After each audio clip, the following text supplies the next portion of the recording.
seems to be okay. At least on my end, it seems to be okay. I mean, Allison may have a different answer. Yeah.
Order. So the June 26th, 2026. This conference will now be recorded.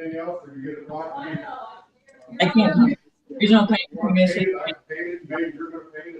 committee meeting order. Hey, Tom, can I ask you? We can hear there's a lot of background. Thank you, sir.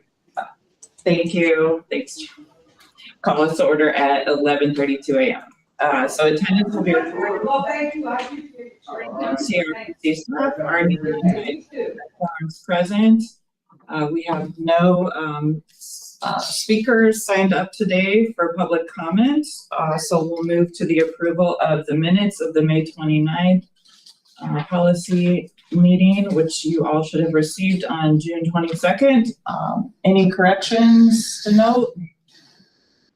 Approval. Thank you. Second? Second. Okay. All in favor? Aye. Any opposed? The minutes from May 29th, 2026 are approved. All right, so moving on to the main agenda item for action today. We have, and there's a printed copy, the fiscal year in 2027-2031 Transportation Improvement Plan. This was initially sent to this group June 18th, and I understand there were some minor edits to what the technical committee reviewed 2 weeks ago. So, Jen, Ray? Yeah, there are no changes. They are receiving from you, and as they have been for public comment. Here's some new text in the Q&A section coming to the request. I got some things on some checklists none of it was got. So we made corrections to people's titles and such on page, working rule 12. Sorry about that, not catching that sooner. And then, other than that, this is how it went out. Jen, Yeah, go ahead, Tom. you might, am I getting feedback here that I, No, I think you're okay if you're. okay, If you're, all right. You might explain to folks, we've had a more stringent, I guess, observance by FHWA on this document.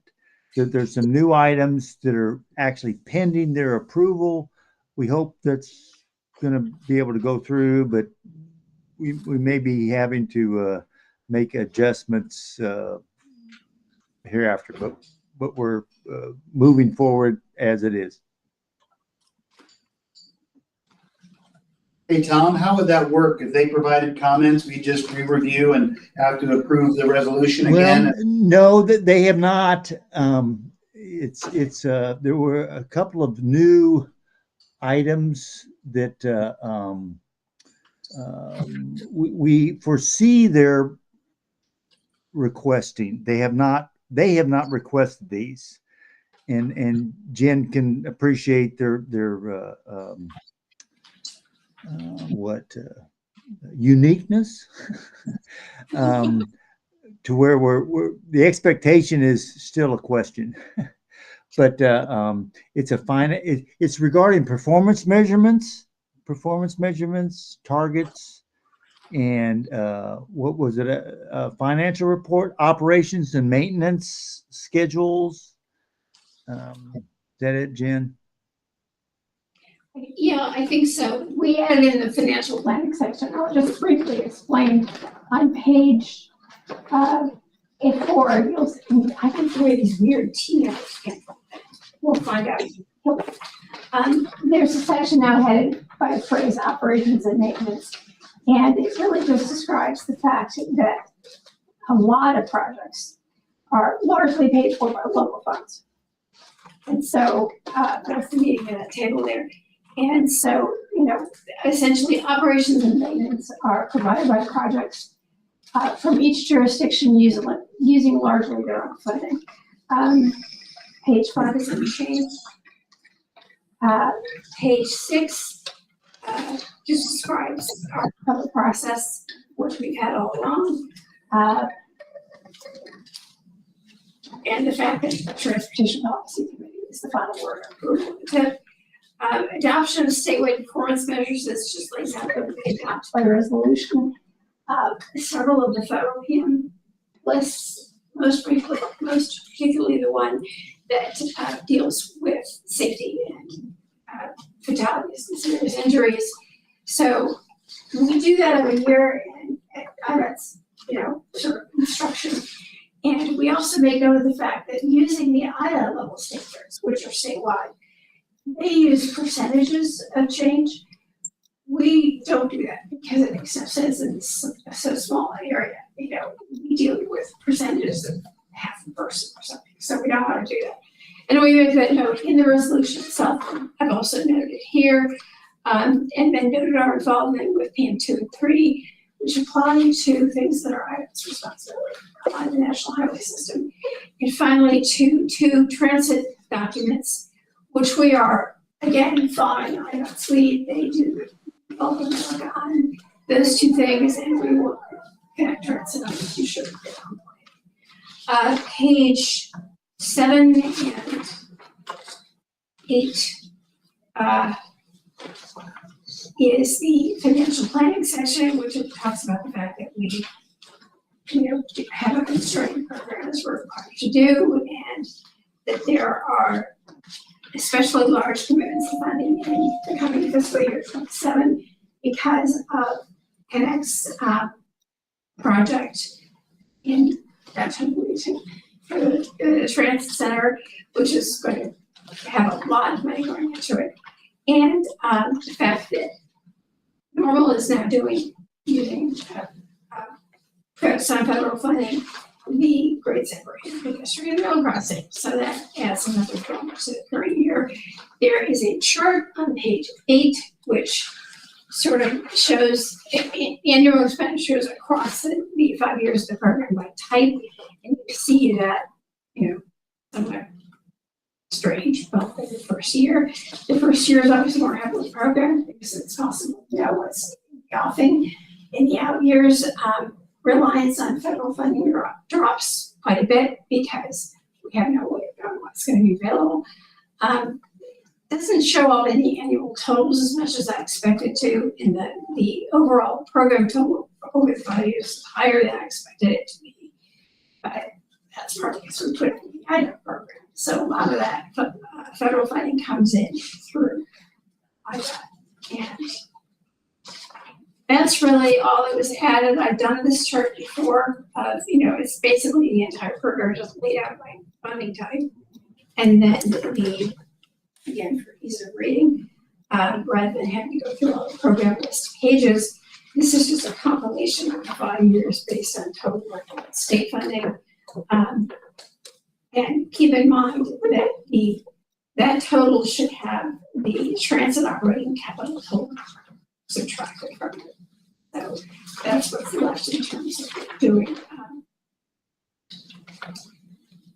the program. And that's the only thing that changes.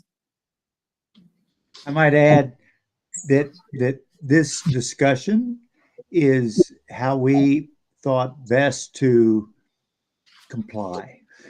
Not knowing exactly what it is that is expected, just having recognized and discussed. Good job. Thanks, Tom. I'll also note that for the first time this year, we've included Connect Transit in the new project list. So all of their capital funding is listed by project, and then their regular dope allocation and everything else for operating is listed at the top of each year for their section. So it makes a tremendous difference in the amount of money it turns out to.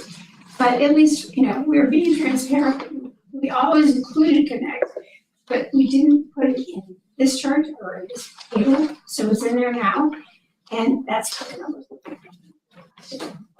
And again, since Connect is a project with their various capital projects, they are showing up, as a major player in this list for the first time.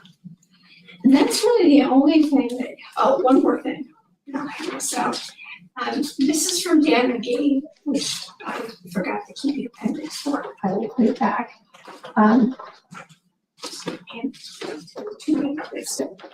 This is Dan's recapitulation of basically what's unobligated in SCU and his usual list of what looks to be coming up. So we are in good shape.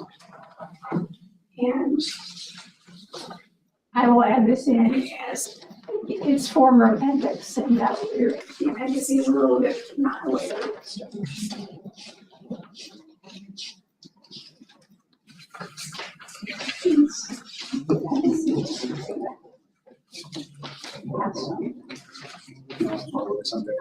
Okay. Oh, I accidentally sent you a form that Dan's document, and I have no idea why. That picked up instead of 100%. I know it's no problem. You all right? Yeah, no, I was. Okay. I have an issue. I don't understand this. I convert all these documents into PDFs. If you want to have any questions, comments, wish to object to anything, now's the time. And then we will have a bright, clean copy ready for you. Sometime, I think, for next week, this is short week. Next week, and the week after, which will be officially approved. Just think about it yet. 27, 30. That being said, I would move to approve the resolution as presented. Okay. I'll second. All in favor, say aye. Aye. Any opposed? Motion passes. And of course, we will ask you to sign the resolution. And what? I didn't bring my pen, so you're in luck. Okay. Oh, Silas. Drawing this in. Okay, For the committee, are there any projects that you wish to discuss? The updates on Land Act for 51. No, they haven't, at least not for us anyway. Public hearing notice yesterday, about 9, starting construction between Main Street and Towanda. wasn't really a public hearing, so it's an announcement. That's what it says, on public hearing in the notice. State seems like they're starting to do that in a great way. They did that with, nobody showed for the last one. UCM did it, whenever they had the job, let's see, they did it for Carnahan, Towanda to Carnahan. I mean, it's Yeah, really just a right. good chance to catch up with Roe. Really, that's what it ended up being. So we'll see. The start gets more people to attend. Yeah, it was interesting. It's from the contractor or the, Well, yeah. rather than from that's IDA. right. That's better. You treat it as an official document because it can't be historic. And I don't know what they're up to, so. I don't know. We'll take it. Another update on the Veterans Mountain project, if I may. So you already aware that the project steering committee met 2 weeks ago, June 12th. And main items discussed at that meeting were one on the potential funding opportunities for that plan. Basically, consultants suggest certain grants in programs to look for in the future. And then another thing was on the draft market study and economic development report, and they provide like a summary highlight at that meeting. And that report, that draft report has been shared with the committee members. And then once we collect all the comments, there's been minor things, and then once it's finalized on that report that we'll put on the website, we'll realize the policy committee. That's all. Thank you. Is there anything else that needs to come before the committee today? I think with Tom's discussion, we've covered what we needed for today. Right, so our next scheduled meeting is Friday, July 24th at 11:30.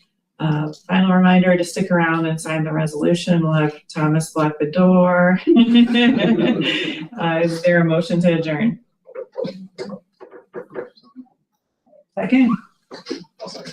All right, all in favor? Aye. Nice. The June 26th meeting of the Transportation Policy Committee is adjourned at 11:47 a.m. Thank you. Efficiency. That's all done. Let's start with Katie. There you go. Thank you all very much. Thank you, Tom. Thank you.